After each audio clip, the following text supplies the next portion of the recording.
Good morning, good morning, good morning, good morning, good morning, good morning. All right. So, a lot of cool stuff today.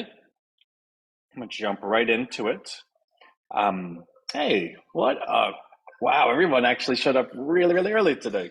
This is the most we've had at 10 a.m. in quite some time. Usually it's like 10:02 a.m. That's how I know it's a Saturday. Okay, cool. So let's just jump in.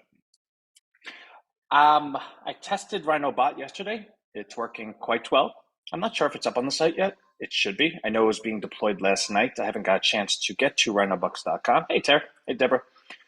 So that should be done today. But I did test it. It does work. I love it. I'm happy. La la la la la. Like, thank God, right? Um, Twitter. A couple of things.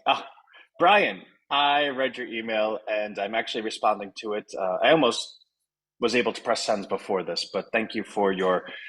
Um, so Brian actually did some homework for us, testing the UI of Google and Bing and a couple of other. I think it's just Google and Bing, and kind of pointed out where we have some room for improvement. So thank you. Hey, Frida. And no, I didn't have Chinese for this. I actually ordered pizza. I wanted a white pie with extra mushrooms, extra olives, and red pepper flakes. Yum. Okay, so let me get back to fun stuff. Twitter. Good news, bad news. So the Twitter ads we're just done with. I don't like them. Um, we spend so much time in improving and optimizing our ads, and I think with Twitter that's different than Facebook. Aside from everything, is Facebook they'll kind of let you know immediately if your ad is good or not. In which case, say you do an ad for crypto in Facebook, they ban it right away. They're like, no, you can't do this. Twitter, not so much. They kind of look to accept all the ads, and then when they get around to it, maybe it be a day later, 5 days later, then they're like, oh, wait, by the way, we didn't know your ad was that. So, yeah, sorry. So, not only did we spend so much time doing what we were doing, and because we were optimizing the ads every 2 or 3 days, we never got to the point where they banned any of our ads. But now that we've had one ad running for a couple of days now, they sent me an email yesterday. Oh, actually, your ad is not approved. We don't allow advertising of crypto on the platform. And I'm like, I've spent how much money, how much time doing this, and now I find this out. And of course, if you read, you know, all of those like 100 pages of like, we allow this, we don't allow that, then of course you would know it ahead of time. But nobody reads that. I have no time in my life to read 100 pages of what your terms and conditions are, right? So we're not going to be doing Twitter ads. It doesn't mean we're not going to be doing other ads somewhere else. We're just not doing Twitter ads. But, and this is like a Becky's got back type of but. I did go ahead and upgrade our Zapier plan to 50,000 zaps. Now, mind you, Twitter, we were only doing about 2,000 zaps. Now, granted, over 2 weeks, so about 1,000 zaps a week. Now we could do about like, I don't know, 12,500 zaps per week, which comes out to roughly 1,000, 2,000 zaps per day. And Twitter, I think allows you up to 50,000 tweets or engagements or interactions. So it's well below what they would allow. Sorry. I actually decided to have breakfast a little early today, which, by the way, I don't eat breakfast, but I had a sandwich that I was saving for lunch with extra vinegar and, already ate it. So I was taking a look at our Twitter. Because I remember I was telling you yesterday that we went ahead and we were able to code it so that when this person tweeted, we were able to take their tweet, put it into our own words, and for us to tweet it. I went through all of them. They're awful. They're like so bad. I deleted maybe I was up at 5 this morning just on our Twitter account deleting tweets. They were really so awful. Like, for instance, one of the individuals that we were trying to mirror their tweets was having an argument with Elon Musk about how she's saying that he's banning her tweets. So every time she wrote, hey, Elon, this isn't fair, we're sitting there parroting that. And I'm like, this is not good. This is not good. So we shut them all off and we deleted all of them. Okay, so that's fine. No harm, no foul. We learned something. Now is the exciting part. We have 50,000 zaps per month we can do. So right now, our biggest interest is in getting registrations to the webinar, which, by the way, we're up to 88. And the reason why that number is so strong is because those that are already a part of Rhino aren't really signing up for the webinar, which is fine. If you want to be there, cool, right? Like, I'm not saying not to, but you don't have this mass amount of, okay, I'm in Rhino, so let me go watch Anthony pitch Rhino. Like, they already know it, right? So you'll have some people that are in it because they're interested and just to see what it looks like. But I would say at least 50 to 60% of those 88 are all new individuals as a result of our email marketing, which, by the way, our email yesterday was awesome. I loved it. It was, if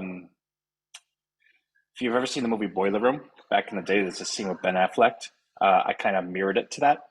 And the email that's going out today, I mirrored it to Wolf of Wall Street, where Leonardo DiCaprio is up there talking about these boxes in front of you, these hunks of metal, they need you. You're the sniper, you're the warrior.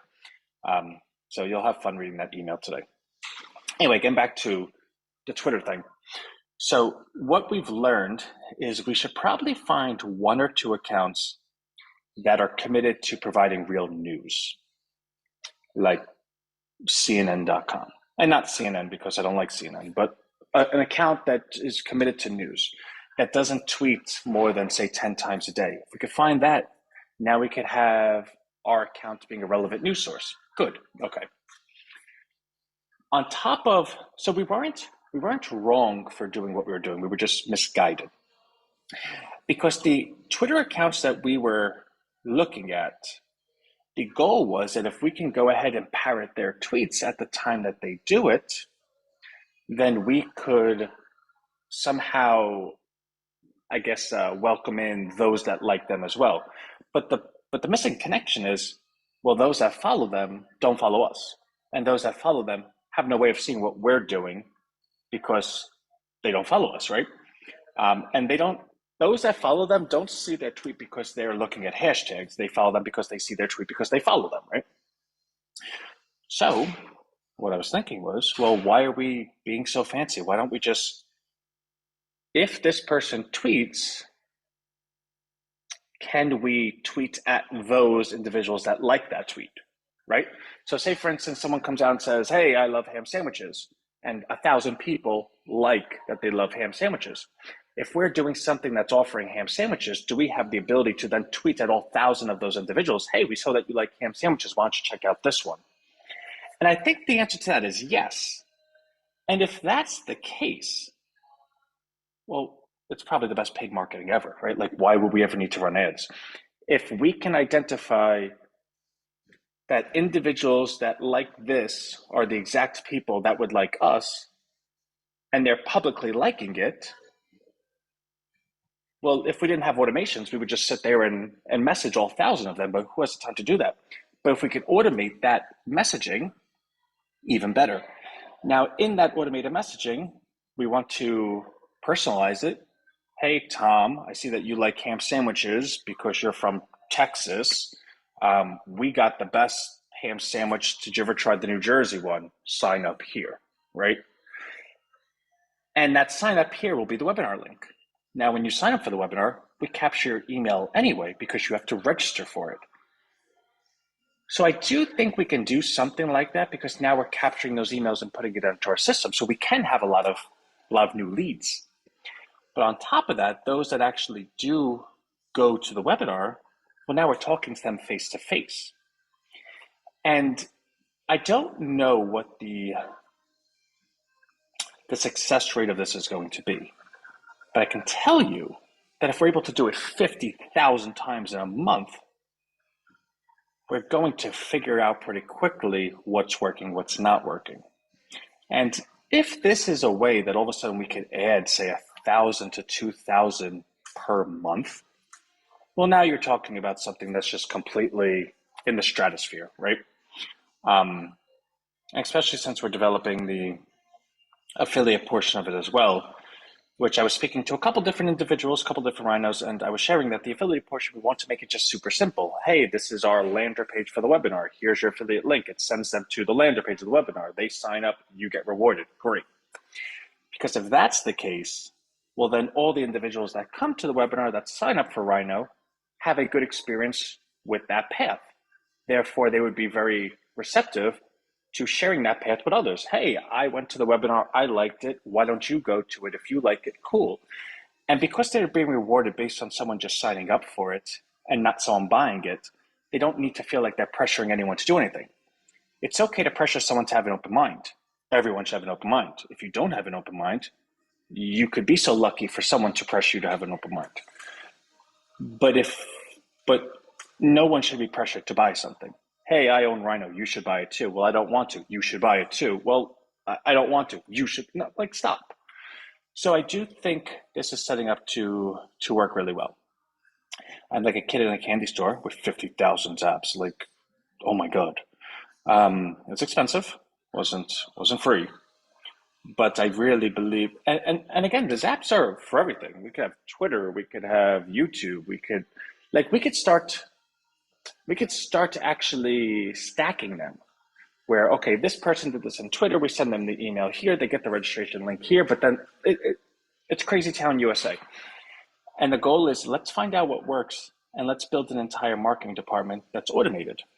And by build an entire marketing department, I'm not saying like we're going to spend months and months doing this. I want to spend today, tomorrow, and a couple of days next week putting this together. Because I think that if, like for instance, when I woke up today and I was looking at our Twitter account and I was completely appalled at how bad it was, that's the bad news. The good news is there was 1,000 different tweets that happened while we were sleeping. We did get new followers here. We did get new likes here. We actually lost followers net because we were probably, because it looked like we were just tweeting nonstop. So people were like, I don't really know about those people. So that's not good. But in terms of the work the account was doing for us while we slept, you can't replace that. That's second to none. That's like hiring like $100 an hour employee to just sit there and tweet all day. So a lot of promising stuff there. Let me read.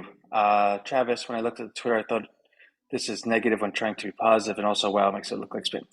Yeah, no, we have the same reaction. I saw it this morning. I was like, this is really bad. So yeah, I'm more or less marveling at the power of capability and ability, not so much the performance, because the performance we could fix. Rick, looking forward to seeing results from. Yeah, thank you. And also, we want to go ahead and start getting those results into the Rhino ledger. So once we have something that looks like it is competent data, we want to share that. Also with Twitter, all your tweets are public. So like to the point of what Travis said, and I'm thinking the same thing. If we tweet 1,000 times, well, if you go to our page, you're going to see the 1,000 tweets. And if you're following us, you're going to see 1,000 of those tweets. So that's kind of like, that's not going to be good. Like, for instance, I would never follow an account that tweeted 2,000 times a day because they would just be spamming my board. So I got to see if there's an option in Twitter that allows us to voluntarily allow our tweets to be hidden. I don't know if that's a thing, but I imagine, like, say, hey, Twitter, we don't, the people that are following us, we're not fighting for them to see all of our tweets. You could actually just, show them one or two. Again, I don't know if that's a thing. It sounds like it could be a thing. And if it is a thing, I'd like to elect that thing. Otherwise, we're going to have to try to be a little bit more, like, I don't think we could do 1,000 or 2,000. Or it just ends up being, okay, the value of our account is outreach, not so much in people following us. If that's the case where we say, okay, this account, it's not for people following us, it's just so that we can go ahead and grow leads. Well, that makes sense, but you're also kind of torpedoing an account. So I gotta see the line with that. I definitely have to see the line with that. All right, so let me get going. I want to jump on this right away because I'll also show the results for prompt engineering today because at 3:00 we have that call. So since everything that I will be doing is prompt engineering, I might as well spend the day doing it super duper duper, and then I could actually present it later. So I think that'll be a good value to everyone in prompt as well, because think about it. If we're feeling like we're at the precipice of something big and we're devoting our entire day to build and build and build it, well, it would behoove someone at 3 o'clock to be like, oh, wow, well, thanks for giving me all your work, right? That's a good thing. So I'm going to go. It's actually probably the shortest Saturday call we've had, only 15 minutes. I think I got everything. So Rhino bot should be up by today if it's not up already. Events is going well. Rhino Bucks is at a new all-time high in liquidity. It's almost at 116,000. I told everyone that I'm going to anchor it to 240. If it goes under 240, I'll support it. If it goes over 240, I'm just going to take the money and put it into liquidity, which is why liquidity is going up so high. I would, 240 is a good price. Let's get some memory there. Let's get some familiarity there, because the amount of time that we trade at 240 will be very powerful going forward. So when we go to 250, 260, 270, God forbid we ever pull back at all, say there's a big seller or whatnot, you'll see the opportunity of many to say, well, they were at 240 for a couple of months. I feel confident in that price. That's a price that everyone's willing to buy. So this is an opportunity. And that's the way stocks move. When someone sees, okay, this thing was at 240 for 5 years, well, I feel comfortable with that price. I know it has a strong record of being there. Conversely, a lot of times in crypto, because it's a lot of new people that know nothing about markets, they think the best thing in the world is to go ahead and show such an exciting run. So you get into it at like a penny, and then 10 days later, it's like $5. And they're like, see how great our stock is? And the second it goes down, you know what everyone does? They all sell, because there's no history of it between 1 and 5. It looks like it was a big pump. No one believes it's going to ever be able to trade at any of those prices. So there is a certain amount of immediate gratification that scares people because it's fake. We're going to make sure that that's not the case with us. So, like I said, we're holding it at 240, purposely so, for the benefit of everyone. And once we kind of get over this hump of all these new accounts, like we're up to 500 and almost 60 accounts. That's insane. That's a lot. Do you remember we were at 350 like 2 months ago? Um, that's almost 200 accounts, and that's almost 100 accounts a month. That's like 3 a day. So we're doing really, really well. Um, but yeah, I would like to get us up to 1,000 accounts in the near future, and then we'll go ahead and like let it run a little bit. I would love to see Rhino at like $5. Like, let's just let it run. So it is a bit of a coiled spring, because as you could see, the liquidity pool is constantly increasing. That's a function of us taking the money that's coming in and putting it into liquidity rather than into price, because we have a choice which one we want to put it into. If I decided to not add liquidity at all and only purchase the coin so that the price goes up, two things would happen. The price would just start skyrocketing. But secondly, the part that would not be fun is that when people are looking to sell, because there's not as much liquidity in there as would be commensurate with, say, 3, 4, 5, 6 different people selling large pieces at that price, the price would come down, not substantially, but it would be volatile. Like you would see Rhino go from like 250 to 3, then back down to 260. And that scares me. I don't like that. I don't want anyone to have to deal with that volatility. The point of me saying this is, if I wanted to let that price spike, I could. I'm not for the betterment of everyone involved for the long-term picture, right? Like patience, discipline. Let's do this correctly. But I only share that so that when you see these other crypto whatever, and it's like, oh wow, that went from 2 to 5, and that went to this. Yeah, that's not hard to do. I could do it like that if I wanted to. But what's the other side of that story every time you hear it? Oh man, I got in too late. I knew I should have, or I sold too late. I should have sold it at 5. Now it's sitting at 2. I don't know what to do. I'm going to buy some more, maybe cost. Those stories aren't fun. They don't end well unless you're the person that knows what's happening. And also, seeing that we talk every day, I hope this provides some insight to you that someone always knows what's going to happen, right? Like no one in their right mind has these calls every single day. But people have access to me. So say, for instance, we were one of any 1,000 crypto things where the large investors got in and they're like, okay, hey, what are you doing? You're going to run this thing up? What's going on? Yeah, I'm going to run it up to 5. I'll probably stop it there. And the large investor's like, okay, cool. Great, I know that now. So when it gets to 490, I'll start selling it. And so you always see there's always the people that make a ton of money, and then everyone else gets, I don't want to say a bad word, but they get the short end of the stick. And what I hope that these calls do more so than anything else is obviously build a relationship of trust, but I want you to see firsthand, someone always knows. I just happen to tell everyone. Um, I don't know. I like doing it. Okay, anyway, now it's getting 20 minutes. I was celebrating 15 minutes, now it's 20 minutes. Love, love, love, love, love, love, love, love, love. Happy Memorial Day weekend. I'll see everyone at 3 o'clock. That's in prompt.